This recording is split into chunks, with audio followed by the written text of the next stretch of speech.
इयत्ता 8वीच्या सामाजिक शास्त्राच्या पुस्तकात न्यायपालिकेतील भ्रष्टाचार असा उल्लेख केल्यामुळे निर्माण झालेल्या वादानंतर राष्ट्रीय शैक्षणिक संशोधन आणि प्रशिक्षण परिषद अर्थात national council of educational research and training म्हणजेच NCERTला अखेर बिनशर्त माफी मागावी लागली आहे। या संदर्भात देशाच्या सर्वोच्च न्यायालयाने तीव्र नाराजी व्यक्त केल्यानंतर संबंधित धडा पुन्हा लिहिण्याचा निर्णय घेण्यात आलाय। याबाबत मिळालेल्या माहितीनुसार इयत्ता 8वीच्या सामाजिक शास्त्राच्या पुस्तकातील एका प्रकरणात न्याय व्यवस्थेतील भ्रष्टाचाराचा उल्लेख करण्यात आला होता। शालेय स्तरावर न्यायपालिकेबद्दल अशा प्रकारचा मजकूर प्रकाशित झाल्याने सर्वोच्च न्यायालयाने याची स्वतःहून दखल घेतली होती। या प्रकरणावर सुनावणी दरम्यान न्यायालयाने तीव्र नाराजी व्यक्त करत NCERT कडून स्पष्टीकरण मागितलं।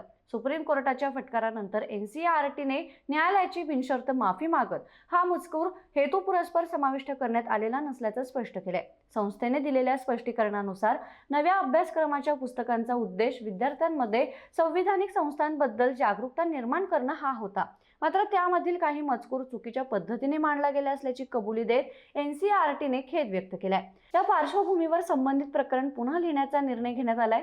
सुधारित मजकुरासह पुस्तकाची नवीन आवृत्ती शैक्षणिक सत्र 2026 ते 27च्या सुरुवातीला इयत्ता 8वीच्या विद्यार्थ्यांना उपलब्ध करून दिली जाईल अशी माहिती NCERT कडून देण्यात आली आहे।